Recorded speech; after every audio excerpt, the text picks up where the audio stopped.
I died in a car accident. OD'd in the car, was airlifted to a hospital, 43 or 53 minutes. They resuscitated me. So, I'm really not even supposed to be here. I'm on borrowed time. So cocaine, you can kind of stop. Yeah. It sucks, but you can stop. After you use heroin and opiates for a period of time, you can't just stop cold turkey. Those are tough times, and it's not bad to go back into that time frame for a second, talk about it like you did. Obviously, God has me here for a reason, and, I'm blessed, but I think my reason is to talk about this kind of stuff because maybe I can help someone. I think I've maybe helped a couple people along the way. So what's it like being in the guest spot today, Pat? Usually it's, roles are reversed. Come on the Joe Pavich podcast. Mom, I made it. I've had you on twice on Politic and Jira Larry Love. I get to wake up every day and go to the studio, do a live, have fun with my brothers, Blake, Kevin, Larry, Tim, hang out with them all day, travel, do silly skits. Do you still get those nerves before a show? Yeah. Today I'd like to introduce my guest, Pat Jira, good friend of mine, podcaster. You have Studio 239, 239 Live, Jira Media, Politicking with Larry Love. Man, you made a career out of this, and I love it. And great to know you, man. What's happening? Likewise, Joe. This is a big honor for me. Joe Pavich Podcast. I've been following you for a long, long time. Blessed to call you a friend now. Yeah. We talk on the phone all the time. You've been on our podcast, so to come on your podcast as a guest, bucket list item crossed off my list today. Man, thanks a lot. Very humble and appreciative for you having me on. Thank you. Our friendship has taken off kind of quick. Yeah. I've only known you, maybe a year or so, and I feel like... We've known of each other for a long time, I think. I've known of you for a long time, but kind of got a chance to connect with you, I think, at the Real Producers Gala. That's right. A little bit, and it kind of kicked off from there, and just found out we kind of had some things in common. Yeah. A love for hip-hop. And, I tell people all the time, sometimes me and Joe will call me at 11 o'clock at night, and we'll talk hip-hop for an hour. That's right. And then you'll text me a song of the day every morning. So pretty cool. We got a lot of good mutual friends, obviously. Get that 5 a.m. text. Oh, yeah. I'm ready for it. And you don't miss, man. I know your era. I know where you stop, 92, 3, 4 range. And if I go a little deeper, because I'm a little older than you. Yeah, no worries. There's a couple like 92, 93 on. I consider like 93 to 96 the golden era of hip-hop. Yeah. And then I listen right up to the early, mid-2000, but anything the last 15 years, not really. Every now and then there's a song that comes on and like, okay, I like that, I like the beat, but I'm a old school head, I guess you could say. Like that's yourself, right. Man, we like the same stuff. Yeah. And my kids are into this music now, in the Juice World, and what's it, XXX. R.I.P. Juice World, right? So, it ain't got the beats. It just can't keep me engaged. Some of the beats are not too bad, but it just doesn't have a message anymore. I know people used to get on, the rappers, no talent, but, they told stories. They told stories about how they came up, and it was their way of getting out of certain environments, and they painted a picture of, Biggie was great at it, Nas, great storytellers, It's like, felt like you were watching a movie. Totally. As a matter of fact, my 15-year-old, Joey, he says the other day, he says, Dad, can you make me an album of some old school hip-hop? Like a mix? I said, yeah, man. So I went deep on that. Where'd you go? I went, of course, I got to go... Run DMC. Run DMC, Biggie. He likes Beastie Boys. Okay. So I got to put some Beastie Boys in there. Yeah. I put some Mobb Deep because he knows Shook Ones. He knows Pops into some Shook Ones. So arguably the greatest hip-hop song and beat of all time. Yeah, that's right. Love Mobb Deep. I went... M.O.B.B. I don't know if I went K-Solo on him, but, I kind of went back a little bit. I didn't go Ice-T. Colors, remember Ice-T? Colors went hard, yeah. But I gave him a nice little list. Diverse playlist. I wanted to dive in there. Yeah. My boy Jakey, he's into some stuff that I am too, but he kind of goes back to the. I call it like it's not really rap. Juice World is more like I don't know what you stuff would they call talk it. about. Yeah. It's not really rap. No, mumble, jumbo. Talking, and another thing about it is the guys early on in the 90s, they talked about getting their way out of the projects and the street life and all that. Now it's like they're doing it opposite. A lot of these guys aren't even street guys, but they get big in hip hop, and then they want to be in the street life and do drugs and sell drugs. the old school rappers, they rapped about it so they could get out of that. So that's right. Much more respect for, 90s or early 2000s guys. Totally. Yeah. So what's it like being in the guest spot today, Pat? Usually it's, roles are reversed. I am humbled. God is good. I am very blessed to be here with you. Like I said, I've been a long-time fan of yours, following you for a long time, and blessed to call you a friend now. I consider you a good friend. Thank you. Come on the Joe Pavich podcast. Mom, I made it. I'm good. Nice. Day's good. When I seen your name out there, I start seeing you a lot. And I kept saying, I like this guy. Got a lot in common with this guy. I'm hoping he's going to, extend the invite for me to come on the show. And you did. No, we've had you on twice, I think. Twice, yeah. We've had you on twice on Politic and Jira, Larry Love. Shout out to my guy, Larry Love, my partner. And we've had you on the 239 Live, which is really starting to blow up nicely. So, yeah, we've had you on both. Probably one of the few people that can say you've been on both, Politic and Jira, Larry Love, and 239 Live. And I might continue to do the old JP sneak in after dropping my boy off at school, because that was fun that morning. That was great. You and Dan Kowald both popped in unexpected, and both welcome to come anytime. Yeah, that's Studio great. 239 is open to Joey P. Shout out to Larry Love, man. Yeah, shout out to my brother Larry Love. And Tim as well. Yeah. But, Larry, for the record, Larry's going to hopefully listen to the show. So I think so. I think in the R&B world, I think I might be right there with Larry Love. I can go back and forth with him. See, Larry Love thinks that only Joe knows hip hop. I can go pretty deep on some R&B. Back in the day. Keith Sweat, some H-Town. Oh, Keith Sweat is that's to me. He's my Mount Rushmore for R&B. Yeah. Johnny Gill. Gill, R. Kelly. All the craziness aside. Yeah. I love Bobby Brown. I think Bobby Brown's extremely talented. Who else do we have for R&B? Total, remember Total? Oh, yeah. Group Total. Yeah. So, yeah, but more hip-hop, but definitely love our Aaliyah, old school Aaliyah. How about Tevin Campbell? Tevin Campbell, Can We Talk? That's right. Good you jam. Don't know about that, Kev. Good stuff. Can We Talk? Yeah. Larry knows Tevin about Campbell. Larry knows about Tevin. Larry definitely knows Tevin Campbell. But I feel like it's Eric B. and Rakim, today. I mean, I'm just doing I feel like you're on my show, but you're my boy, so this is easy, We're Dre and Snoop. It's interesting with podcasts because it kind of reminds me of the feeling I used to have for golf. So the night before I'd play golf, I'd get all super excited. I'm playing golf tomorrow. Get the outfit ready, get it ready, I'm playing, right? My love for the game isn't like it was before. Okay. And I kind of feel like podcasts for me substitute that feeling. Like today, like yesterday, I'm doing a show tomorrow with my boy, and I was super excited about that. Yeah, since we talked last week about coming on, I've been excited. So I've been looking forward to this. I love it. Yeah, this is gonna be fun. So you have a couple different ventures right now. So tell me kind of where it started and where it led into. Yeah, so I mean, so I guess how it really started would be the podcast. Myself and Larry Love, Politic and Jira, Larry Love, gentleman I met back in 2010, and we always wanted to do something together, podcast, show, or something in that nature.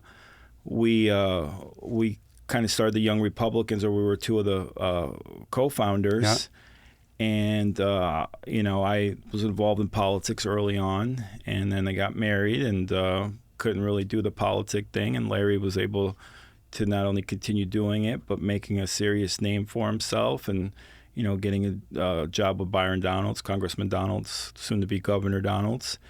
And so about this time last year, so May of last year, we talked about so Larry went on Trey Radle's show, and he went on Trey's show, called him, and he said, I need my own podcast. I said, well, let's do one together. And it just so happened I was working on Tim Jurette's campaign, and I didn't even really know Tim. His business was, doing real estate, and also he had a podcast studio. Yeah. So we were fortunate enough to be able to use the podcast studio, did an episode, and here we are, we're at episode 47, which, like we talked about, the average podcast lasts 3 episodes. Yeah. So it is 3, huh? I believe it's 3 episodes. Wow. Yeah. So we are blessed enough to be episode 47. We just had Tito Ortiz on for the second time. Yeah. got to get Tito on your show. But so a year later, here we are, doing pretty well with it, growing. And then that kind of turned into me being around the studio a lot. So when Tim moved into the new studio in January, kind of made it a full-time thing between the podcasts, working at the studio. And now we have 239 Live as well, a morning show that we do Monday, Wednesday, Friday, 8 to 10 a.m. And it's nicely growing. Those who haven't been on there, by the way, should get on there because it's a great show. Yeah, we have a lot of fun. Kevin was actually on this morning, and we had someone dressed up as a T-Rex randomly running around the studio. No idea who it was. Yeah. I thought it was Patrick Dearborn. It wasn't Patrick Dearborn. But you got to find out who that was. Yeah, we're getting to the bottom of it. It was very, very strange. Yeah. But yeah, we have a lot of fun on the live. Ultimate compliment I got a couple weeks ago when we were at the Tucker Carlson dinner. Drew Steele said, "Hey, I like what you guys are doing at the 239 Live. I like how much fun you guys have. Keep doing that. Keep being you. Don't take yourself too seriously." Yeah. And that's what me and Tim strive for. We don't want to make it too serious. No one wants to listen to us talk about homeowners insurance and flood insurance and tariffs for 2 hours. Yeah. So we keep it loose, have fun, and I think it's carried over to the audience. That's right. Well, it's like my show. People think I'm talking about crown molding in here, like it's a real estate show, you know what I mean? And it's not. It's about people. Just dive into what makes people who they are and the struggles that we all have going through, kids and life and work-life mix. It's, it's not easy. Yeah. It's a dog-eat-dog world out there, Joe, just trying to make a living. So blessed enough to be able to do it for a living now. So never thought in my wildest dreams I'd be able to call it a career, but it is, and building it, not quite, where I need it to be, but it's getting there day by day. And sure. Like I said, I get to wake up every day and go to the studio, do a live, do a social media shoot, reel, have fun with my brothers, Blake, Kevin, Larry, Tim, hang out with them all day, travel, do silly skits. So God has been unbelievably good to me. Yeah, it's great. As I'm opening up lockboxes, you're in podcast studios, which is cool. Yeah. That's your home. Yeah, thank you. Yeah. Thank you. So when you start to see people out in public, do they walk up to you and say, "Hey, man, what about me? When am I coming on the show?" A lot. And it's very humble. I never want to sound like, oh, yeah. I get a lot in the inbox. In my Instagram inbox, I get, people, let me come on, hey, I want to, so... And it wasn't always like that. The first couple months me and Larry started, Larry's got a lot of connections. I have some. So we're able to get some guests, but we're reaching out. Hey, can you come on? Let me check my schedule. Now it's, people are reaching out. Let me come on. We've had Robert Foster flew in from L.A. for our podcast. We had Elizabeth Grisano flew in from Chicago just for the podcast. We've had people rearrange their whole schedules to come on our podcast. So... Yeah, it's pretty cool. It's pretty cool that, people are asking to come on. Yeah, I love that. And you got to be selective, but, that's... I've kind of, especially with our politic and Jira, Larry Love, obviously, Larry's my partner, so whoever he wants on, but we always talk as a team what we want on. But it's come to the point where now it could be extremely selective, and if it's someone that just randomly hits us up, we kind of, fact check them, interview them, bring them sometimes to the studio and talk to them for an hour and see not necessarily what they have to offer, but if it's someone that we want to get to know and bring on screen with us. Good fit. Yeah. Well, it's ultimately to develop friendships. That's what it's all about. Yeah. And in real estate, for me, same thing. And get people in. And absolutely. And through that, we've developed friendships and, connections. So it's pretty cool. Recently, somebody came up to me and they said, "I want to buy a property." Okay. So I said, "Oh, great." I said, "How'd you hear about me?" And they said, "Well, I'm a big fan of your show." So not cool. Not that they know Joe Pavich, the guy who did $2 billion in sales. They know Joe Pavich, the podcast. Yeah, that's pretty cool. Yeah, I thought that was pretty awesome. Well, Blake Becker will tell you, he's got obviously a great name in Southwest Florida, but he's gotten jobs now through his podcast and his YouTube channel. They know him as Blake Becker, the podcast host or the YouTube star. Sure. So it's great. Yeah, it opens up so many more doors and avenues for you. Love it. Yeah.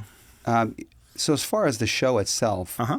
Did you do any type of public speaking or anything before this, or get comfortable in front of cameras, or did you just take a dive right in? Well, I went to Connecticut School of Broadcast. Growing up, I was a huge sports fan. Still am, more so just football. Watch SportsCenter every night, every morning. So I loved sports. And I wanted to become, sports broadcasting or talk radio. I remember listening to Dan Patrick's show. And so I went to Connecticut School of Broadcasting and, would love to do that for a career, but it never really developed. Went some other routes. And, but in terms of public speaking, no. And I'm kind of the opposite, Joe. Like I am comfortable in front of a mic and on TV, TV, studio, whatever you want to call it. But I think you know me well enough, and other people can. I'm very quiet. I'm very shy. Like we go to these events and people see these reels and all this stuff, and they think I'm just out partying, living it up. Yeah. I just want to be behind the scenes. Make some connections, make some cool content. But no public speaking, and I prefer to be a little bit more behind the scenes. Yeah. And, quiet. That's great. When you look back at some of your first episodes, how do you feel? Oh, I don't even watch them. Yeah, it's like, cringeworthy. Plus, I edit everything. I do all the reels, all the editing. And the first couple, I'm just learning how to edit, so the quality, wasn't there. But, yeah, I mean, and actually, I'll be honest with you, I don't watch any of our podcasts. I'm uncomfortable watching myself. I'll have in my head what to go back and watch so I could pull reels out of it. Yeah. But I don't go back and watch any of our episodes. Occasionally I'll watch the live. A couple people like to watch the live on YouTube because they miss it in the morning, so I'll watch it with them. But I don't like watching myself on social media or TV. I know some people might find that hard to believe, but I don't. It's probably good, too, because you're only going to critique yourself, right? Other people aren't going to tell you what you see in yourself. Correct, yeah. It's like if you don't like your voice as much and other people like it, you just got to do what you do, right? Yeah. And I love constructive criticism. I'd rather someone tell me, hey, Pat, should have, I've had a couple people tell me you use too much hip hop in your stuff. But then I've had a couple people say, but that's who you are, Pat. Don't change who you are. Right. So try to limit just a little bit because I don't want to be known just as the hip hop guy. Yeah. But love constructive criticism as well. Well, you got to go back to that person and tell them they need more hip hop in their life. Maybe, yeah. We had a sponsor that basically said less hip hop, and me and told Larry. Larry said goodbye. Yeah, that's who we are. So, and I'm more hip hop than Larry. Even Larry gets on me. He's like, "You're too hip hop, Pat." Well, that's the way it goes. Yeah, that's how that's what I rock with. Do you still get those nerves before a show? Never. No. That's good, man. No, You're cool. It's turned into no. I'm trying to be like you, Joe. Cool like Joe. But it's turned into a career, a job. So now it's just like you're almost clocking in. When we had Tito back on, I got a little bit of butterflies out, but no, I'm trying to think if there was anyone we've had on recently where I was a little nervous, and no, I don't think so. Yeah. Well, it's like with social media. We do videos, right? Just hold your phone up, and if you don't like your video, you just start delete flip it up, next, right? Yeah. So it's funny because people think that some of the videos that I post, I could just rattle off something, like that. And if you looked at my phone, you'd realize that's not the case. Yeah, you do. You try to pick your best video. You make it look easy. I make it look easy, but sometimes it's a few takes. Yeah. Let's talk about prep for a show. Mm-hmm. Tell me about how you do that. For the podcast or for the live? For the podcast. For the podcast, try to get to know, I always, message the person, music, movies, interests, because we have the game Rapid Fire where I ask one or the other. So I don't want to, ask someone Nas or Biggie if they haven't listened to any hip hop in their life. Sure. So I try to get them know them a little bit, but not too much because I want to get to know them on the show. Yeah. And I have notes. I want to get to know what background and career sales in your case when you came on, but I like to keep it free flowing, not too scripted. Kevin's my witness. He came on the live this morning. He kept bugging me. I want to know the questions you're going to ask me. I said, we don't do that. Yeah. Keep you on your toes. Keep it organic. So it's never. I don't think we've ever had a guest where they demanded what to ask them. Now, there's been instances where I wasn't sure if it was okay to ask certain questions, so I ran it by that person because I would never want to ambush someone with something that they're not comfortable with. Put them on a spot. And the good thing with it not being live, you could always go back and edit stuff. I think there's been 2 shows where someone asks, hey, can you edit that part out? Because I'm doing more stories now, too, where they have a good story that we will, like tomorrow I have a really good story coming up. But I always ask them first, can I talk about this? Yes. Right?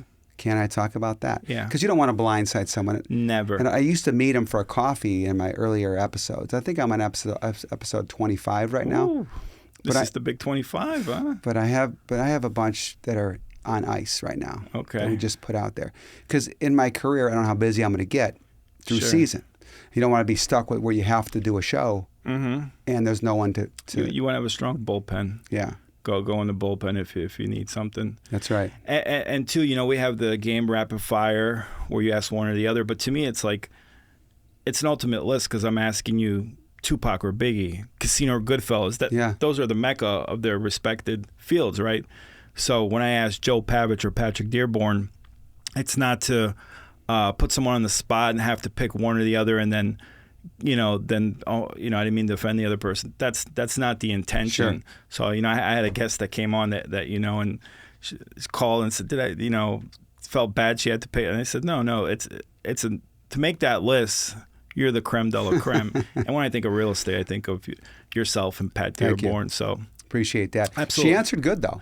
She did answer good. Yeah. She did. She answered. It was a very political. Very political answer. She also told me next time I ask, she's gonna be a little more assertive when she answers it. Yeah. She did. She manages to get herself out of it without, I think, creating any kind of stir. That's right. I was a little bit worried coming on your show, the Rapid Fire. It was always, I was thinking about that because when you do it, you don't really give people the option to not answer. You force it out of them. But we try to get, pick one or the other, and for the most part, usually they do. Sometimes, Patrick Dearborn weaseled his way out of a couple with the old. I remember that. That's where Next Question started, was on Politic and Gyro Larry Love. Patrick Dearborn, Next Question started on Politic and Gyro Larry Love because you couldn't answer. I forgot what the question was, but I think it was a restaurant, and said, you got to answer one or the other. He said, I don't. Land of the Freedom of the Brave. Next question. That's right. Pretty cool that started on the podcast. He probably knows both people, right? So you got to make a decision. Probably, yeah. I used to meet people for a coffee before a show, and I would there was so much material that could have been its own show. Yeah. So then I said, I'm going to stop doing that because it's like its own show when I meet him for a coffee. So when you do a show, it's almost like it loses its. Yeah, did I ask him this already today? I remember this about Pat before. Yeah. So you got to keep it real. Yeah, keep it organic. And man, we had 2 episodes that were absolutely incredible, and the power went out on both of them. One was like 40 minutes in, one was 20 minutes in. So we went back and, rolled again. And you just couldn't repeat that fire. It was so disappointing. One was with Cedric. We had 30 minutes of absolute awesome content, and then we tried to go back and repeat it. It was still good, but you can't do it the second time. Yeah, that's right. That's right. Yeah, it's tough when that happens. Those little technical errors. It's a real bummer. This was right after the hurricane. Remember when the power was flickering everywhere? So we had 2 podcast episodes that week, and we lost power on both of them. Yeah. But, you adjust and you roll with it. Yeah. Well, nobody knows what's going on behind stage, right? No, they don't. And it's funny. People think it's just, so easy just to spit out reels, but got to find the, right piece, edit it, chop it up, put it out there. There's a lot that goes to it, That's right. And I'm juggling between the Politic and Gyro Larry Love, the Studio 239 Live, and then Gyro Media. So there's a lot, but it's fun. It's fun. I love it. I love coming home and, I'll cut reels at 1 a.m, so I enjoy it. I think it's amazing, man. Seriously, hats off to you. You've made it a career and everybody knows you. And you're just a great guy. I'm really happy for you. Thank you, Joe. I appreciate that. God has been very good to me. And, I was just talking about this with Tim. I don't think it's necessarily anything I particularly have accomplished because I don't think I've accomplished anything yet. I believe I'm building something really strong, and I'm excited about it, and everything's headed in the right direction. But because people call me and they'll message me on Facebook, hey, how do you get in these circles? How do you get, the networking in this? And I said this to Tim the other day. I'm just blessed that I have some unbelievable friends. Yeah. And be able to be around them. And our circle, we consider it very tight. and we all help each other. And, you know, I'm just blessed to be a part of it and trying to get like my friends, my brothers, you know? Yeah, that's great. I love that. It's always hard for me to get out more and do things. Like you've invited me out a few times. And, and you live out in Estero? Yeah, you live yeah. in?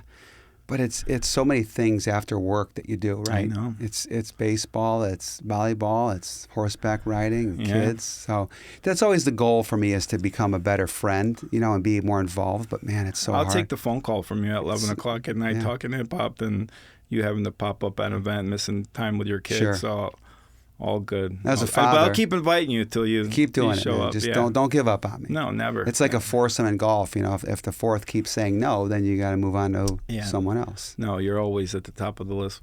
Thank you. Want to get Joe Pavich rolling with us. Appreciate it, man. Rolling with Rush. Yeah. So as you get better with your show, have you ever gotten to a point where you went into a show without notes? Once. Did you? And I don't recall why I did that, but it was a disaster. Yeah. I had everything played out. So the way I used to play out shows, it was pretty much the day before, and as I'm driving, and I would play the show out how I wanted to go and the questions in my head. Then I'd go in the office in the morning, write everything down, have whatever research I need. There's one particular show, and I'm drawing a blank what show it was, but I remember it was the only show I didn't have anything in front of me, but I had everything in my head that, you know, I knew I wanted to ask and knew about the person. And once we went, you know, live or started recording, 80% of that was gone. Yeah. And I was just fighting to get through the show, and it showed. So yeah. It's tough. It's you feel so confident about what you do, right? And all of a sudden you look back and go, man. Because it's different when you're rolling and stuff's on the spot, you know. So you got to have some notes. Yeah. And maybe my mental capacity is not what it was, you know.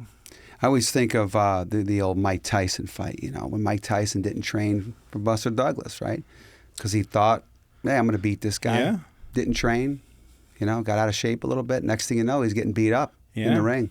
That's the way it goes, right? You always got to be on your toes no matter what. Absolutely. And I'm sure for you learned a lesson on that one. Oh, yeah. To never let that happen again. Never let it happen again, yeah. It's not fair to the guests, too. You know, people make time to come on our show and not to be prepared, you know. No, it's not fair. Yeah, absolutely. How about any type of real awkward moments on the show? Has there ever been like that one moment where you kind of look back and go, man, oof.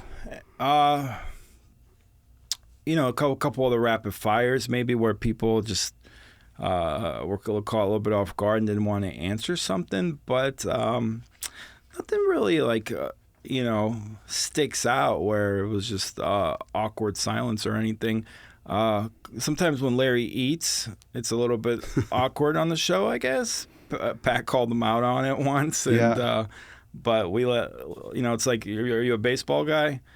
Remember Manny Ramirez? Absolutely, yeah. Manny being Manny. Yeah. Larry being Larry. Larry can do whatever he wants. So, but nothing really jumps out. I've been put on the spot by a couple guests about, you know, certain questions that they reversed on me that I wasn't expecting. Yeah. So, but nothing really jumps out.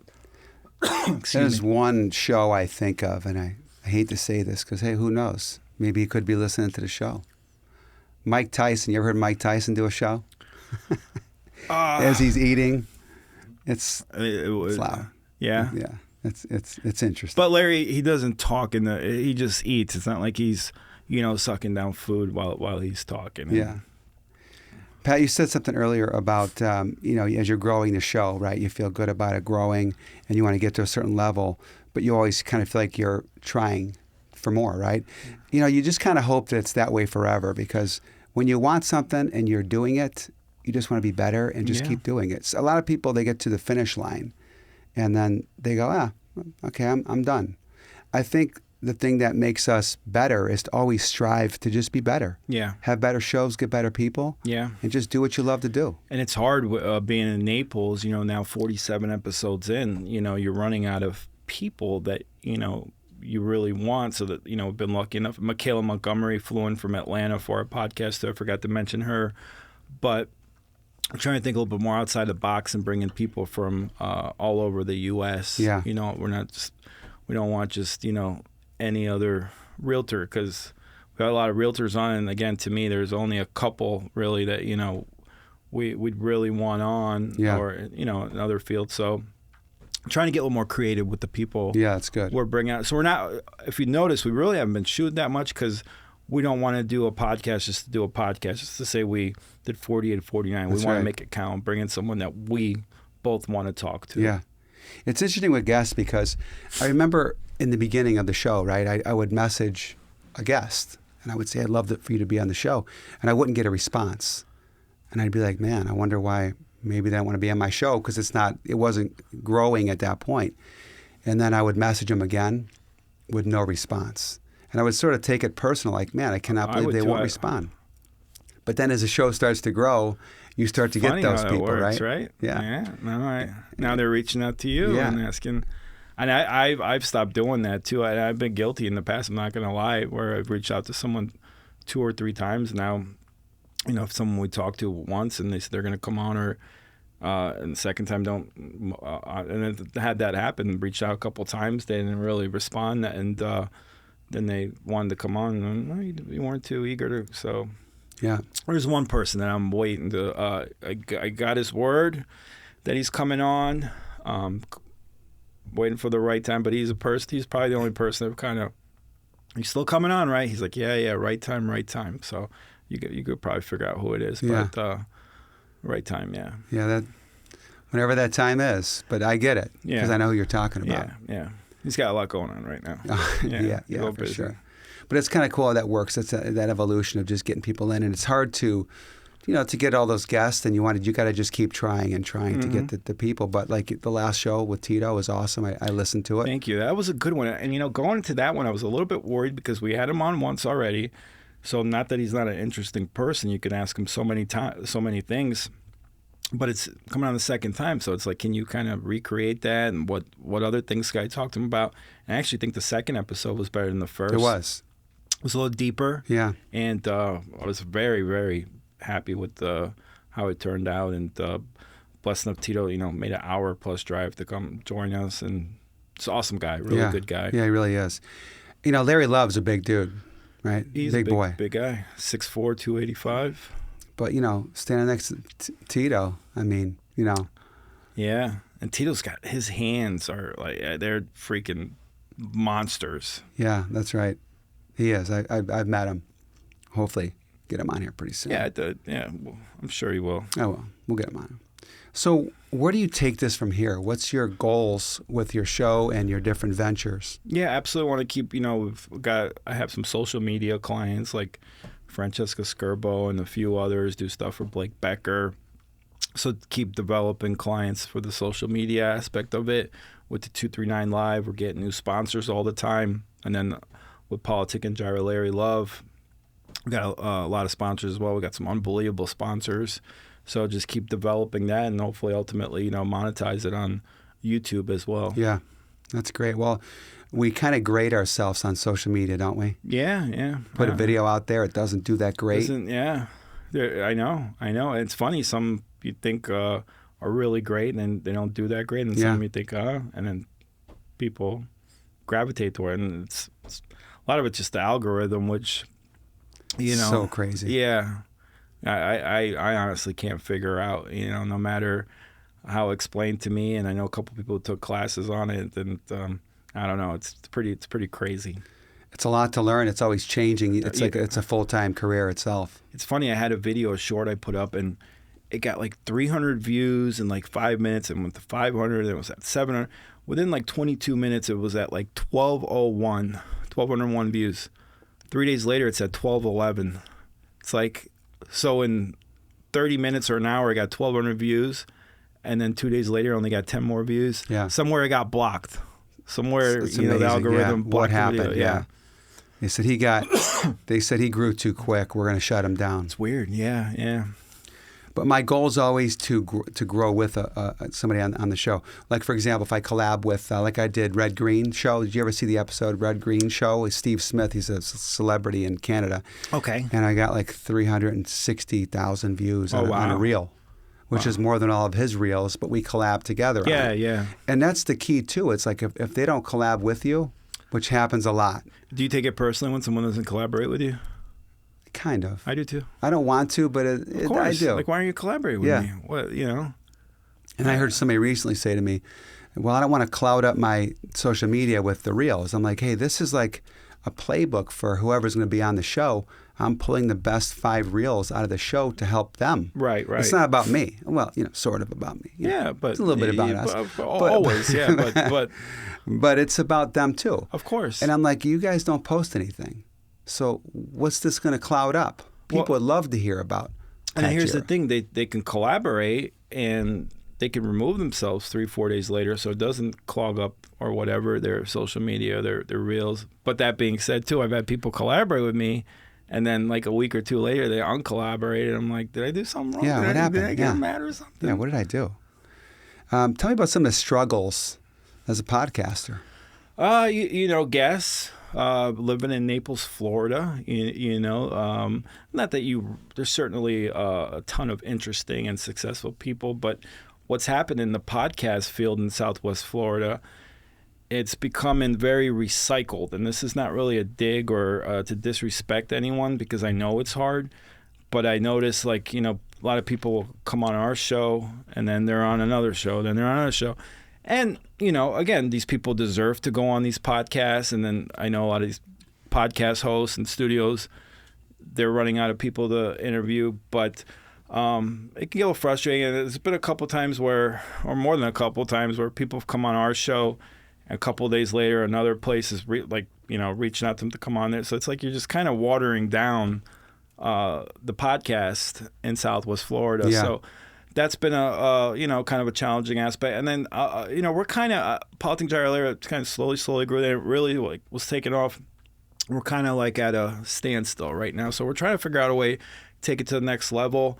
We got some great ideas. We got some things in the works. We're going to do some more live podcasts with the 239 Live. We're going to do Sugar Shack. We have one really cool place we're going to do. It's extremely exclusive in Naples. And myself and Blake are working on 4 big time guests. We got basically 3 out of the 4 confirmed. So just think outside the box, do something different, That's where you kind of get to. You want to just keep climbing that ladder, right? Yeah, because you can get stale, Then when you look up at the ladder in the beginning, you think it's right there, but then you look up later on, it's just there is no end. It's like a carrot just getting waved at you. There's no end to it, man. Yeah. So Pat, take me back, to the young MC Pat. Pat back in the day, man. Tell me a little bit about where you grew up. Sure. So I was born in the Czech Republic. My parents escaped communism. When I was about 3.5, 4 years old, immigrated to Boston, Massachusetts, lived there for a year. Then we lived in East Hartford, Connecticut for about 6-7 years. Parents came to this country with absolutely nothing, left a lot behind in Czech Republic, although really nothing because it was communist, so they really didn't own anything, even though they kind of owned a restaurant. It really wasn't theirs.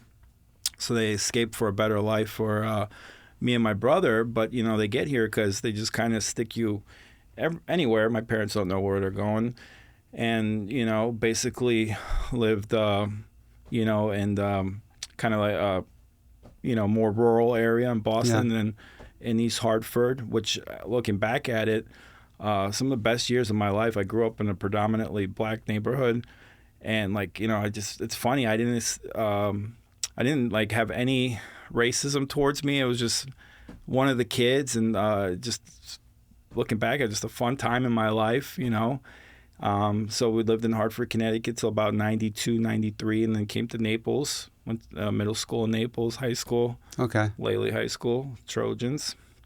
And high school, I always, I was kind of the kid that got along with everyone.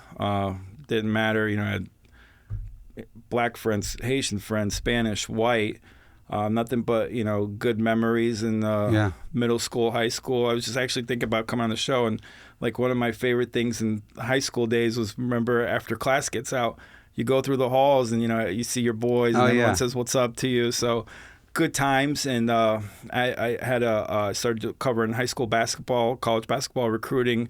I started a newsletter. I was like 16 years old, and within a year, I had about 40 or 50 colleges subscribing at $250 a pop, which back then was a decent amount. So did that, and then kind of got away from it. And my early 20s just kind of started hanging around some bad people, I guess you could say. I made some bad decisions. And, developed a drug problem in my early 20s. My 21st birthday was the first time I really, other than marijuana, touched a hard drug, and kind of battled on and off with that. Not like crazy serious, but just, something. It grabbed you. It grabbed me, yeah. I remember trying cocaine at 21 years old. Is that what you're talking about, was the coke? The cocaine, yeah. I tried cocaine my 21st birthday, and I was like, where has that been all my life? Sure. I felt like, this is what I've been missing. And then looking back, the drug use, you're suppressing stuff from your childhood. Parents loved me, but, that they had their own issues, had stuff inside the home. Yeah. And, because they worked so much, when they came to America, my mom was working 2 to 3 jobs. My dad was a restaurant manager. I'd be home alone, six years old, 11 o'clock, 12 o'clock at night. I just remember being terrified, And so later on, you learn you use those drugs because you're trying to fill some kind of void. That's right. Because you're not comfortable from the past, in your own skin. You're hiding from something. So was it you and your brother together at home? No, and so it's funny because my dad was running a restaurant, and he hired my brother to be a busser and then a waiter. So my brother was working when he was like 15, 16. Yeah. So he's quite a bit older than you are. Quite a bit older, yeah. So I'd just be me home alone, And so, I didn't think anything of it, Sure. Later on, and you start to figure stuff out, and, maybe that, did shape some of the decisions I made. And, personal stuff home at my mom and dad, but again, loving parents. I remember the first thing when we literally got off the plane in America, first thing they did was find a toy store so they could buy a toy for me and my brother. Yeah. So absolutely loving parents, and they worked hard, workaholics. And I got that too. And I didn't really realize it till it was kind of pointed out to me. I was running restaurants and working 60, 70 hours. I'd be the guy that coming on my day off because 3 servers called off. Sure. It wasn't my responsibility, but I'll come in. But it was just another addiction, working. So, it was basically cocaine from like 21 to 27, 28. Did it run your life?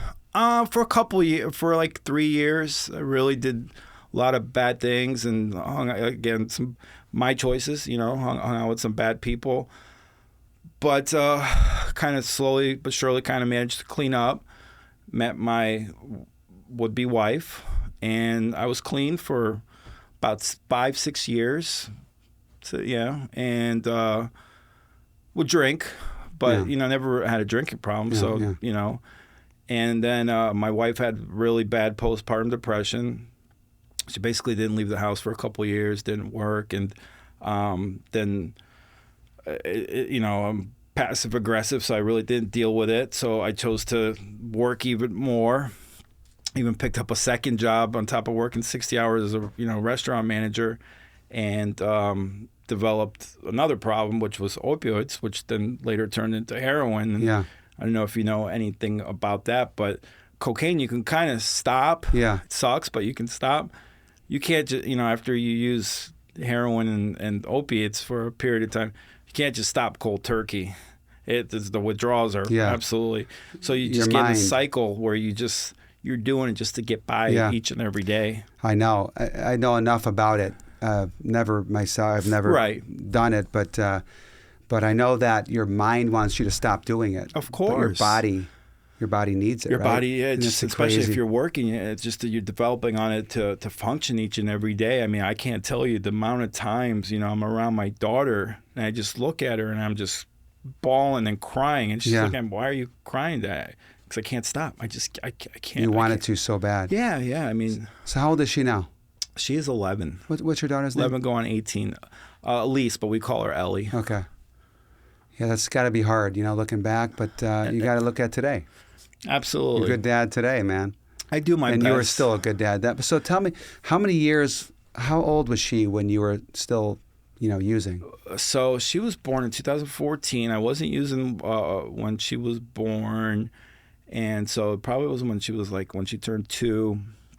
And then it was kind of like I was able to stop for about a year and then got back into it. So she's really only known me, the first couple of years I was sober, but just, her knowing me, the last 16 months is probably, I had a 8-month stretch where I was sober, but these last 16 months, she been clean and sober, and she, got her dad back basically. Yeah, that's great. Yeah. Well, there's nothing you could do to go back and rewind time. I can't, and I wish I could. Just make up time now. Make up time, but it's shaped me to where I am, and I appreciate stuff so much now, like I didn't before. Like every day is just a blessing, and like I said, I'm just grateful to be alive, and God's put me in a position to do things that I love, be around people that I love and admire. I mean, the friendships and the brotherhood we have, like. Myself, Blake, and Kevin, and we just go out and have a blast, and we're all clean and sober, and we have more fun clean and sober than we did, partying. And it's just, again, it's all thanks to God, and I work a 12-step program as well. So I'm just extremely blessed because I shouldn't be alive. What I left out in that story is about 2 years ago, I died in a car accident, flipped the car. OD'd in the car, was airlifted to a hospital, and I think I was like 43 or 53 minutes. I think I was. They resuscitated me, and so I'm really not even supposed to be here. I'm on borrowed time, so obviously God has me here for a reason. Yeah. And I'm blessed, but I think my reason is to talk about this kind of stuff because maybe I can help someone. I think I've maybe helped a couple people along the way. There's one person that reached out to me that's kind of in our network and wanted to network his business and his stuff. When we started talking, I was very upfront with him. I'm overcame a drug addiction background. That's what I, battled with. And he said, "Really?" And I said, "Yeah." He's like, "Me too. I'm a recovering heroin addict." And never thought it of him. And he obviously didn't think it of me. And he's like, "That's so awesome. You're so brave to tell your story." And that's why we kind of do this, try to help the next guy because, we're certainly not perfect, but we've made the right decisions to sober up, and we try to help people and, uplift people. We got a story to tell. I think so, Rap song right there for you. But it's amazing what happened. So I've seen this happen to a friend of mine. His knee was bothering him. They gave him Oxycontin, right? Hear it all the time. You know how that goes, right? They give him 30, he takes them, so everything's fine. Next thing you know, that goes back, he gets more. And then now he needs 5 a day, and in 6 days he's gone. He doesn't have any left. Yeah. And then he needs more and more, and next thing you know, he's taking 20 a day to just feel normal. So, man, I get it. And it's amazing, though, Pat. I mean, hey, I didn't know this about you, brother. But, dude, the fact that you're here to talk about it is awesome. And you can't be afraid to talk about things because, listen, there's all things that we all, want to be better at or whatever it is. And I think keeping things in, being an introvert is not good for you. No, well, here's the thing, Joe. I kept that in secrecy inside before. I would get, 8-9 months sober, or if I was, I would keep it, I'd never talk about it, keep it quiet. And I think getting it out, helps me. I'm hoping I can help someone, but it's helping me. I get to tell my story, my struggles, and it's out there. I was basically a scumbag, not a good human being for a good part of my life. But I can't go back, but I could try to correct some of the wrongdoings. That's why any chance to get to, if we can do events where we can raise some money or give back to the community. And it's more of a selfish reason. It makes me feel good because I've done so much destruction in my life. So if I can just do a little bit of good, it makes me feel good, and then we can help someone too. But, so. Man, I love that. When you get stuff off your plate, I was talking to somebody yesterday and I said, "Joe, I want to get together with you next week." And I said, "All right, great." I said, "All right, I'm available at 3:00. And he said, all right, I'll get back to you." And I was laughing with him. I said, "You know what I just did to you?" And they said, "What?" I said, "Well, I took something that would have been on my plate Put it on yours. And I put it on yours. Now let me know. And that's kind of the way I've always been. I try to get things out of my system. If it's an angry customer or if it's whatever, I just try to make a phone call. Hey, what's happening? You just talk it out, right?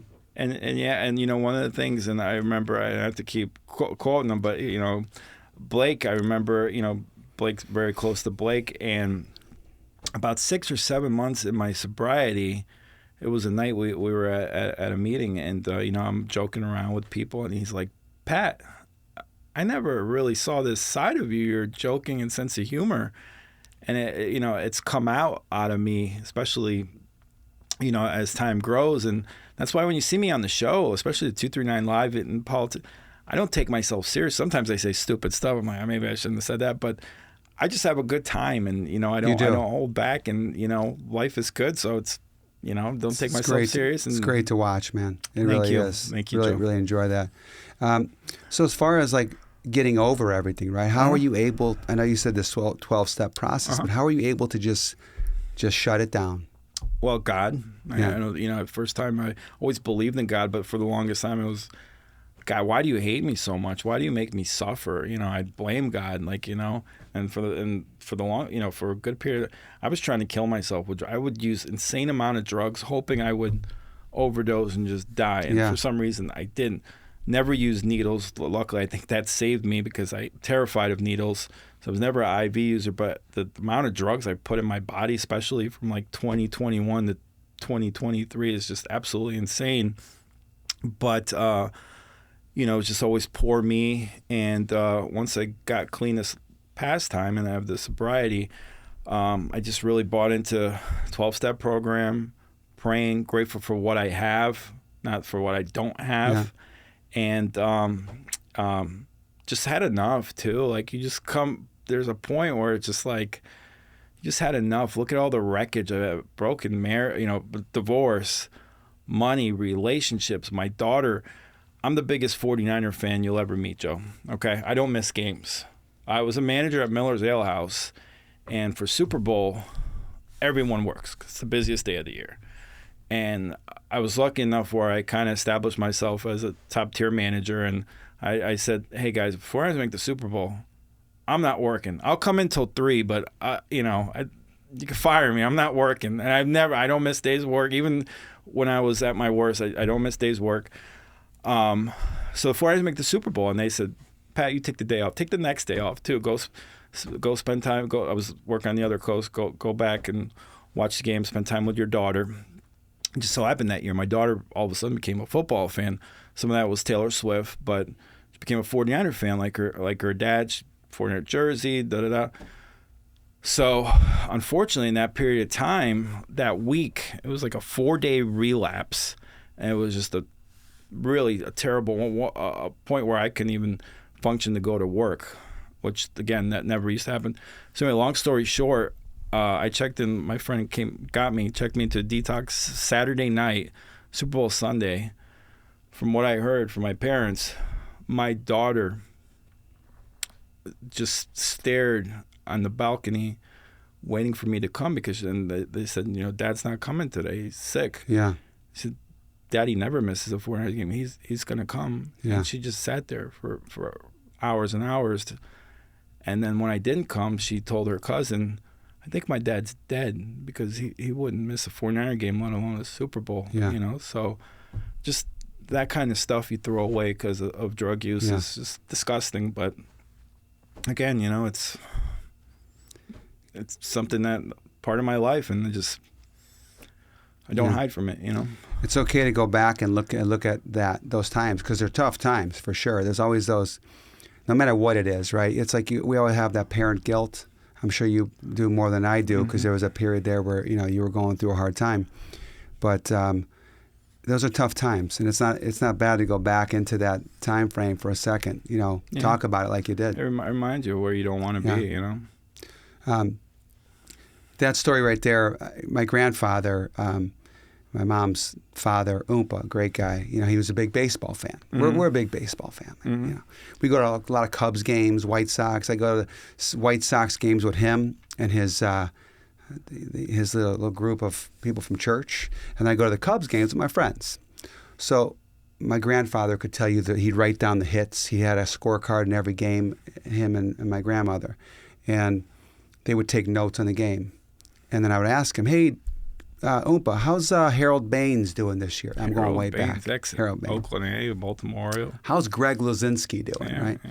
Oh, he hit 3 for 4 last game. And I knew that he wasn't doing well when I asked him one time, and he didn't know.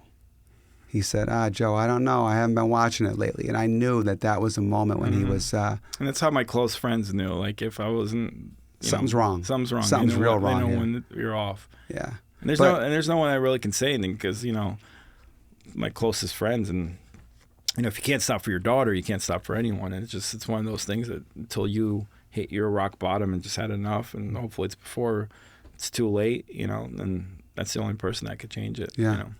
Well, I didn't know any of that, and thanks for sharing that with me because I had no clue. Thank you for letting me share it. And seeing you as a dad now, I could tell how much you love your daughter. Yeah, I see, you're hugging her every minute. She comes up between each guest. She gives you a hug and a kiss. Man, you're a great dad. Thank you.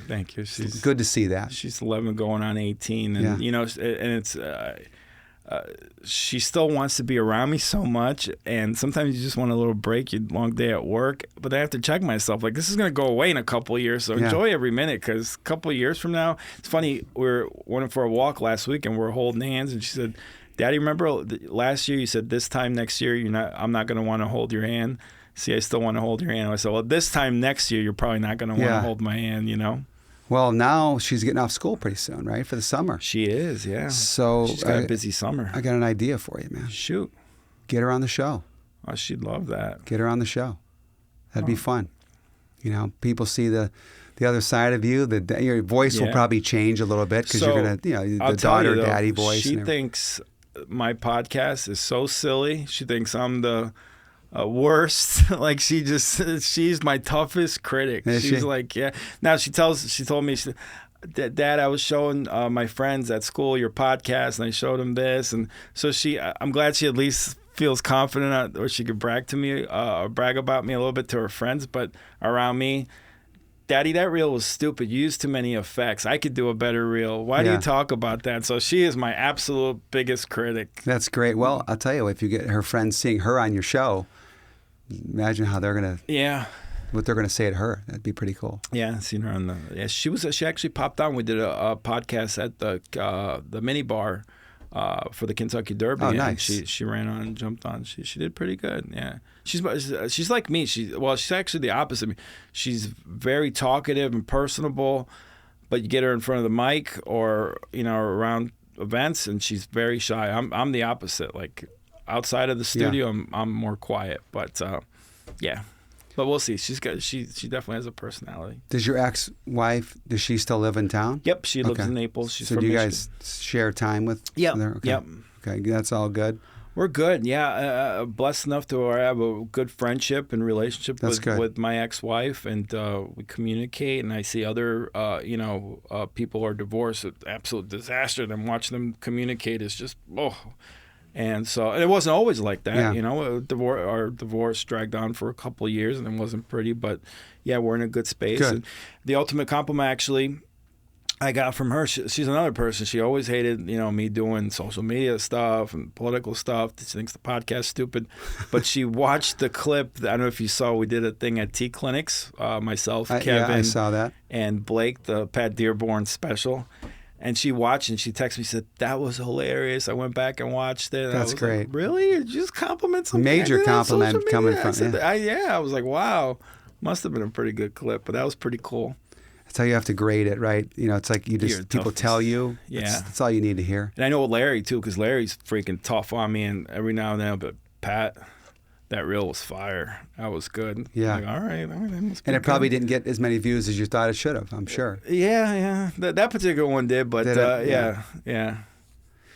So, huge 49ers fan. Yep. So, obviously, huge football fan. Do you ever play football or baseball or any sports? Play basketball a little bit, more recreational with friends, outside of school and pick up games. And football, just about, Connecticut backyard, and then just, with friends, but not, anything serious. Remember the days of growing up in the backyard, fence football? Yeah, go to friends around over a friend's house, play backyard football. Yeah. Best, yeah. I grew up in Chicago, in a small little suburb there, and I remember I would go outside and I'd play baseball on the front steps were the strike zone, and my neighbors were Cubs fans, and they would always have the window open during the games, and I'd hear Harry Carey, Harry, there's a drive way back, it's gone, holy cow! Who was this? Another home run, whatever. Ron Say, Who was the analyst with Harry Carey? It was with him for the longest time. I remember I was watching, because Cub games would come on, like 1:35 or 2:35. So you come home from school, was it WGN? Yeah, WGN. And baseball games on, so you watch, and Harry Carey would just say some wild. I remember he's like, I don't care what you say, that Barry Bonds is a good-looking fella. Yeah. We used to go out there and just play all day. The kids now, it's kind of cool because we do put the iPads down, go downstairs. Downstairs, yeah. Thinking I'm still in Chicago. We go outside, we play wiffle ball. Yeah. And I'm the best pitcher. I throw strikes. You throw some heat in the wiffle ball? So they go, Dad, will you pitch to us? And I'm like the overall pitcher. Yeah. So that's how it goes. What's your go-to pitch? Knuckleball. You're a knuckleball guy? I could float one. Really? Like Bob Tewksbury or Tim Wakefield? I could float. You're a knuckleball guy? You can read the seams as it's coming towards you. Yeah. You throw people off. That's probably why you're so good at real estate. They don't see you coming. Next thing you know, you got a knuckleball floating down the strike zone. Next thing you know, you just did two Billy just like that. Two Billies. With anything, it's funny though, because on your show I said I don't feel like I've sold that much. I just, when the phone rings, I pick it up, and somehow they've added to be some numbers, right? Mm-hmm. Sold over 3,000 homes. It's hard to believe, but I just have, and it's just time, right? It's 25 years of real estate. Yeah. Whether it's sports, real estate, you got to stay consistent. You're at 47 shows. Yeah. And you're doing open houses, and and correct me wrong, I'm not a real estate expert by any means, and happen to be friends with some real estate guys, so follow it. But you're not too you're humble enough where it's what the market is. I'll go do an open house. Yeah, that's right. I'll go live on Facebook. I'll sell it. And I love that about you. Cause, thank you. Some people might say, why is Joe Pavich doing an open house? The guy's, the creme de la creme for real estate. Yeah. And it's like, you have fun with it. Like, this is what it is. I'm here today for 3 hours. Come join me. Yeah. And, I thought that was pretty cool. Yeah, thank you. I appreciate that. There was one of the ones I did recently. I did it, and I had like 8,000 views within like about 30 minutes, and I was like, oh man! And people were stopping in that saw me, friends of mine. Hey, what's up, man? Yeah. Stop in. We just stopped in to say what's up. That's cool. Yeah. But one of them came in at 4:10, and on the video, so you're 1 to 4, right? 1 to 4. I always tell people, don't come at 4:10 because I'll be gone. Unless you were gone already. Unless there's a Unless there's a deal brewing. Unless there's a deal brewing. So you were gone already at that point. Gone. 4:10. 4:10. You think they were buyers? No, they were friends. They were just friends. Okay. Yeah. But, when I list a property for someone, it's so important that I show up, right? They hired me, and hey, nothing's happening. Let's just do an open house. Let's stir it up a little bit. So it's important to them. And you got the social media presence and networking where you go live and you make a video. Like, it's going to create, a lot of people remember, Joe's doing an open house. Let me check out this property. That's right. Let me go in and see it. Yeah. Who knows? And you can sell it. So I know you get up early because... We text, 5 this morning, I think I got you at 5:30, and you responded right away. Oh yeah, 5 with a song, with a rap song. So, what time do you actually get up? Depends. When we have the live, 5 a.m. But every now and then, I'm able to sleep until about like 6:37 is about, for some reason, that time. I can't sleep past 6:37. Weekends I try to sleep until maybe like 7:50. Yeah, but. And that's the other thing with life. It's exciting, so you want to get up. Like that didn't used to be the case. Like you look forward to sleep and want to sleep, and I was like, can't wait to get up and do some content. And there's a lot of stuff brewing, so you look forward to waking up. And again, that wasn't the case for a lot of years. If you want to extend the day, get up earlier. Yeah. Right? Time won't drag as much. When you're a kid in high school, you sleep till 1, 2 o'clock. You get up, you're still tired. You eat, you go back to sleep, you watch TV, and it goes by like that, right? Yeah. And all of a sudden, the summer goes by, and that's it. Yeah. Right? What time do you work out? Well, that's my thing with my time schedule, because we might have events to go to or do shoot. So my schedule's wacky, but I usually work out. Yesterday I worked out with Kevin about 6 o'clock roughly. I was able 5 o'clock. Was able to get to the gym, but between 8:30 and 9:30. Yeah. At night. Great. Well, you got to usually get home around that time. And you look good too, man. By the way, I got to compliment you. I don't. I'm trying to look like you guys, but I'm getting there. Shout out to Jeff T Clinics, and just need to get in the gym more and just eat a little bit better. But getting there. Yeah. Thank you. I appreciate it. Coffee guy? Oh yeah. Could drink coffee all day. Does nothing. It's funny because in the morning it helps me, but I could drink it all night if I wanted to. I don't, but. I've had coffee at 8 o'clock, 8:30 at night at meetings, and go home and be able to, fall asleep an hour, 2 hours later. Yeah. That's great. Well, that's always good too, socially, right? Because you're so used to having maybe something in your hand or drinking along with everybody else. But as you get older, you realize that it affects the next morning. I was never a big drinker. Like drinking wasn't. But I would like to go. I like if I did go out, have a drink or two, get loosened up, socially. Yeah. But I've seen a couple cases where people had too much to drink, and the next day I'm like, oh, I don't miss that, because there's been times with blue martini, a couple martinis, and the next day you're just, whoa, not good. I don't miss that. Now they make these liquid death drinks. You ever seen those? I've seen that. Yeah. And they're tall and they're fizzy, and they kind of look like a drink, and you could have those. You just around everybody else. Sometimes I do that. I've gotten to the mocktail. Mocktails are pretty cool. I'm glad a lot of places have them, because now it feels like you're kind of drinking, and people don't. Because I've had instances, and I'll just real quick. I'll keep it brief. But I went to a really big Christmas party in December, like huge. But whatever the case, open bar, a lot of people and stuff. And for some reason, that particular event, that particular night, I got questioned by not one, two, but three people. Why don't you have a drink? Did you never drink? Why don't you drink? I just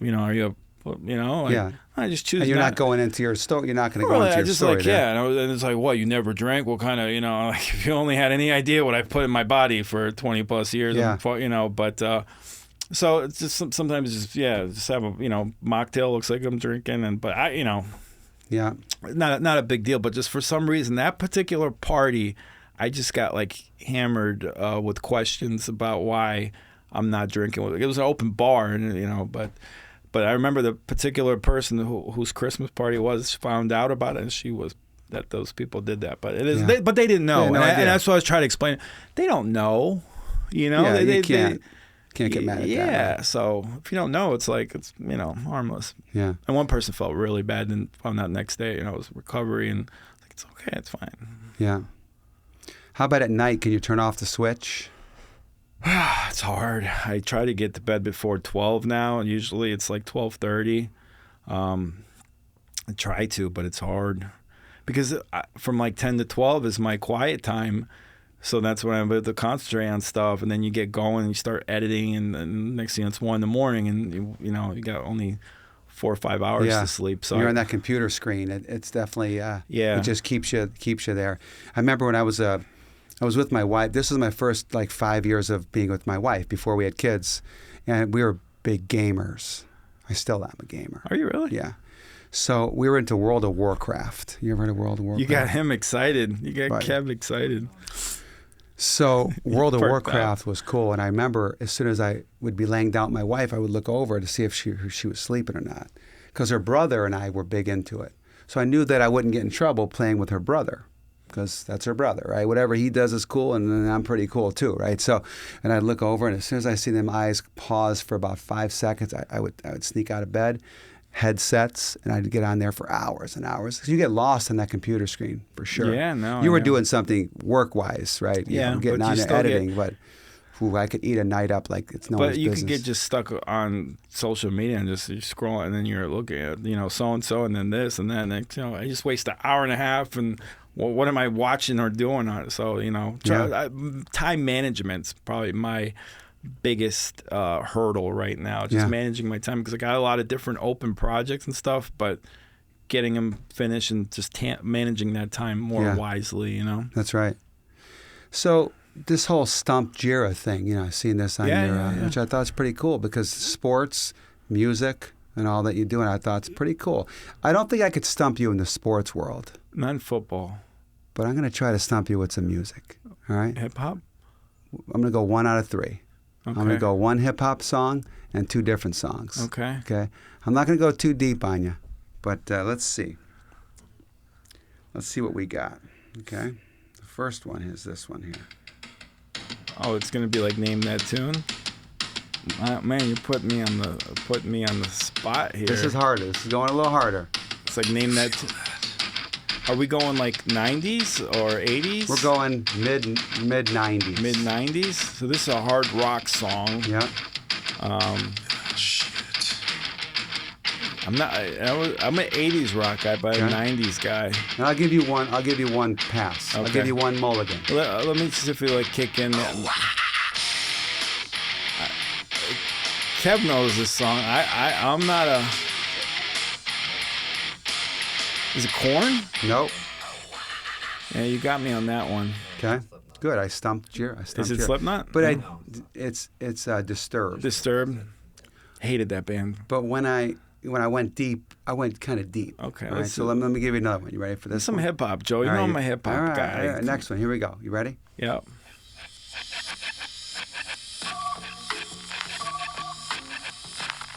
I'm gonna let. I absolutely know who this is, but we're gonna let it ride out. Far Side. That's it. She keeps on passing me by. That's right. Remember the album cover was like a roller coaster. Great album cover. What's the name of the album? Was it an amusement park? Was it passing? Yeah, it was a roller coaster. It was a roller coaster. Yeah. This is past me. Great video too. So the video, they're upside down, and it's flipped where they're walking upside down and keep passing by this girl that they didn't have enough courage to get with. That's the album great cover album right there. cover.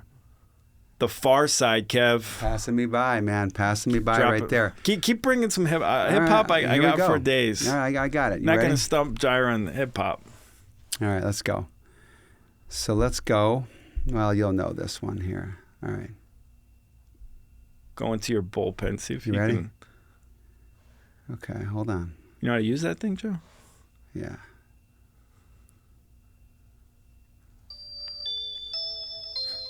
See, this is why you don't talk trash, because then you get stumped. This might be before my time, Joe. No, it ain't. Give it a second. What year? Or don't tell me the year. Let me just... 80s, late 80s, 90. I told you, though, hip-hop was like No, 93. but you got this. That's Rakim. Yeah, Rakim. God MC, yeah. God MC, Eric B. and Rakim. All right, Pat. You're doing good so far, man. All right, let's see what else we got for you. I'll go easy on this one for you, because this is our jam, and you told me to listen to this one. Fuck Jay-Z. Ether. We were listening to this in the car. One of the greatest diss songs of all time. Ether. Stuff that makes your soul burn. That's right. Nas, absolutely. Jay-Z's at the height of his career when this song drops. And Nas, who they counted out, his first 2 albums, amazing. Yeah. Then dropped Nostradamus and I think maybe one more. They flopped. Nas is considered washed up. He's done. Yeah. And Jay-Z's at the top.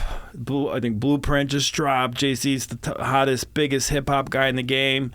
Goes at Nas, kind of just, why poke kind of a sleeping giant?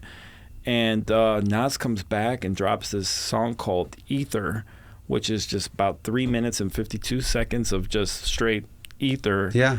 And destroyed Jay-Z. Nas gets his career back to the point where I think he probably surpassed Jay-Z for a good period of time. I think Nas is a better pure MC than Jay-Z. Yeah. I mean, it's not even that close.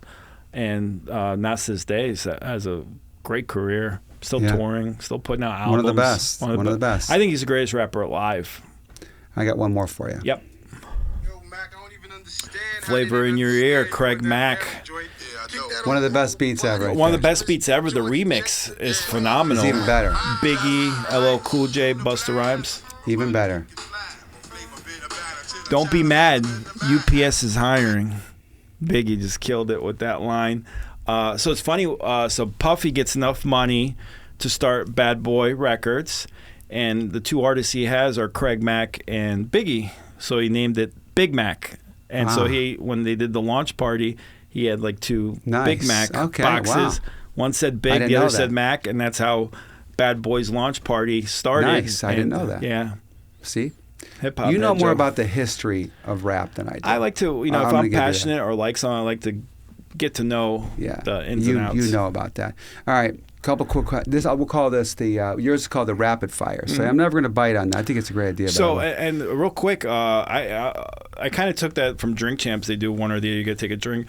But Dan Colwell was on the show, and I think he named it rapid fire. So kudos to, because I really didn't have a name for it. I had one or the other, and Dan Colwell named it rapid fire. I love it. So we'll call this the 1-2 JP punch. Let's do it. 1-2 JP punch. All right. 5 top hip-hop artists. Of all time? Of all time. Tupac, Biggie, Nas, Ice Cube, 50 Cent. Okay. All right. That's my top 5. I like it. Top 5 hip-hop songs. Of all time? The Message, Nas. Yeah. I would probably go Tupac, Dear Mama. It could go so many different Tupac routes. 50 Cent, Many Men. Yeah. Mobb Deep, Shook Ones. And for the 5th one, maybe we'll go Biggie, Juicy, or Ice Cube. Okay. You know how we do it. Yeah, that's great. Favorite restaurant in town? In Naples, favorite restaurant? I will say this, the best dinner I probably ever had was at Trulux. I just remember that particular dinner. But I enjoy Ocean Prime, and Tulia's really good. It's a lot of good restaurants. I don't mean to leave anyone out because we get treated really well a lot of places, but those come to mind. But I like to hang out. Yeah. 2 guys hang out. Peter and his brother do a phenomenal job, but Jimmy P's is always good. Yeah. It always depends on the mood, right? The mood. Yeah. Like USS Nemo, I think, has the best seafood, the best sea bass. So it just depends on what you're in the mood for. My favorite place used to be, why am I drawing a blank now? They own Fuji Sushi, but before that, it was over by Sam's Club. It was a sushi place. Name escapes me now, but that was my favorite. I had the best sushi in town. Great sushi. Love sushi. Love sushi, yeah. That'll keep you getting that 6-pack right there. Yeah, trying. Ask Delaney. I'll tell you. Yeah. Pat, give me some words from the wise. Just live every day. So, I try to be the best person I can be every day. I fall short every day, but if each day I can be 8 hours, best version of Pat Jira, and the next day 9 hours, I try each day to be better than I was the day before. I'll fall short. Nobody's perfect. I'm certainly not perfect, but I try to be the best version of me. I truly feel I am on borrowed time and lucky to be here because, how else do you? I was dead and airlifted, and so many times could have died, and just. It's a blessing to be alive, and I try to make each day count. I look forward to each day, and that's why I'm just kind of silly, if you will. I'm happy to be alive. Life is good. Certainly, I have my challenges and bills and like everyone else. It's not perfect, but I'm happy to be alive. I have a beautiful daughter that is in my life, and unbelievable friends, and just put it in God's hands, and every day's good, man. Every day's a blessing. I can't complain, Yeah, that's a great message, Pat, for sure. So I would say the final thoughts for today, Pat, is that, you've had this life, right? I didn't know about all this, and that's why it's good to talk to people about your past, right?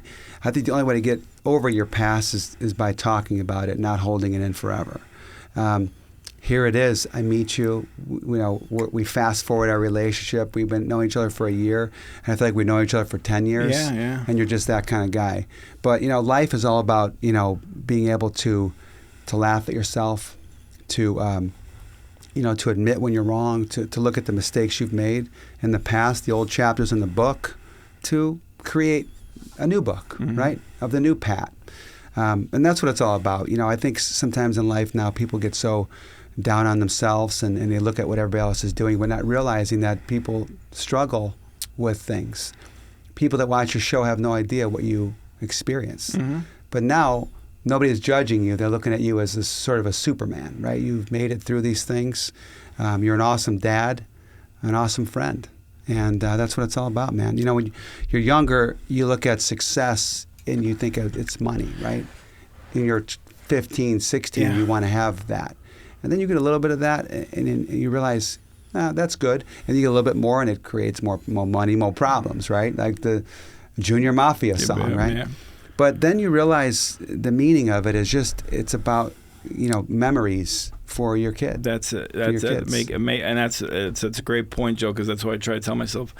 Make memories, while you're here with your family, my daughter, your friends, because all you kind of leave behind is your memory. So I want to, make while I'm here an impact on my life and the people. And like I said, I'm just blessed that I have so many good friends that I could count on. I've had situations where 3 a.m, call them and or could always count on them. Again, Blake Becker, unbelievable. Kevin, Larry's my brother. He would do anything for me. I would do anything for him. Tim Jarrett. Patrick Dearborn, I have to say one thing too. When I got out of rehab this last time, because unfortunately I wasn't a one-hit wonder with rehab, I got out and the funny thing happened, Joe. I'm used to people calling me. I'll text, hear back. People weren't taking my calls anymore. They had enough. Even some of my closest friends are like, Pat, get like 3 months or 6 months. Some people get a year and then we can talk. But we're basically done with you, and I didn't blame them. I remember Pat Dearborn took my call, and I was just so depressed. I'm like, no one's talking to me. Like, I'm away from my daughter, and he stayed on the phone with me for about 15 minutes, gave me such a great pep talk, and said, hey, Pat, we all have something. All of us are going through somewhere. None of us are perfect. And I will always cherish that, remember that he did that for me, took the time out, and then made it a point every day. If I called or text, he would take the call no matter. Pat's super busy, trying to get him on the phone. He's, very tough. Yeah, and he just always made a point to. And then there's one more person that I need to thank and always acknowledge. Sometimes I forget because people don't necessarily understand the relationship and we have, but it's Sharka, who's basically like a sister to me. She was there throughout the whole thing. She's the person that would get up, drive me to detox 3 hours away, come check on me, call me if I wasn't answering for 2 days, drive to me, and she never gave up on me, and she is my angel, and I would not be here without Sharka, so I just want to acknowledge her. Yeah, man, hats off to you, and I think it's one of those things to where, the effects of that urge to grab whatever you're going to grab, right, way supersede the feeling it is to just grab that one drink if you don't like to drink, or that one pill, right? It's so, and I'm not saying like that's a very, it will grab you, right? There's nothing you could do about that, but the effects definitely outweigh the, And I know, and luckily, I haven't. There's no reward in that. Yeah, and I can honestly say I really have no urges or desire to go back to that. The only time I had to put my dog down at 15 years, like 6 months ago, and that was the one time it kind of crossed my mind. Geez, I'd love something to numb the pain, but that went away. But like, luckily now it's just kind of so far removed, even though I guess 16 months isn't necessarily that long a time. Yeah. But when I like think back and tell some of these stories of the stuff I used to do, you just feel dirty and like a completely different person. So, but even you never say never, but like, because you don't know what tomorrow's holds for you. But as I always say, no matter how bad the day, if I was able to stay sober that day, it's a good day. Yeah. And, and it's not a matter of how long you can be sober for, right? 16 months. There's other people that have been sober for 10 years, and you probably want to get to a point where you're like, oh, I wish I was for 10 years, because that would mean that I'm okay. But that doesn't mean anything. It's how strong you've been for 16 months. So I'm proud of you, brother. And so the first year you're counting now, I got 8 months, I got 9 months. I'm almost at a year, but it's like to the point now where like, I don't even count the day, because it's just a normal thing now. That's great. You're sober, so. That's great, man. Well, dude. This was so much fun, Joe. I'm proud of you, man. I really appreciate it. Thank you. We're even that much closer now. See what these damn podcasts do? I love Appreciate it. This was so much fun. Thank you so much for watching the show today. Pat Jira, take a look at his show as well, podcast. And I get to precede Stacey Mack, so I feel like I'm official. That's right. So. Exactly. I'd like to thank the sponsors of the show, Above and Beyond Painting and First Source Title. And love your feedback on the episode. You can find it on Spotify, Apple, YouTube, now iHeartRadio. Also, the Joe Pavich Podcast.com. Sponsorships available, by the way. First Source Title? Yeah. First Source, Stacey Mack? Where's Stacey her Mack, sponsorship? Stacey Mack. Well, got the Stacey Mack. She likes me more. What could I say? I don't blame her. What could I say, Pat? So tell the audience about your show and where they can reach you. Absolutely. Thank you, Joe. You can check us out, Politic and Jira Larry Love. We're on YouTube, social media. We got Studio 239. We have our 239 Live, Monday, Wednesday, Friday, 8 to 10 a.m., Facebook, YouTube, and 239live.com. If you want to do a podcast, you can reach out to us at Studio 239. If you need some social media content, Jira Media, give me a shout. He's the guy. I forgot to mention YouTube. I'm on YouTube as well. YouTube. We'll add that to the list. Thanks again. Thanue, Joe. Pleasure, Appreciate man. it. Thank you.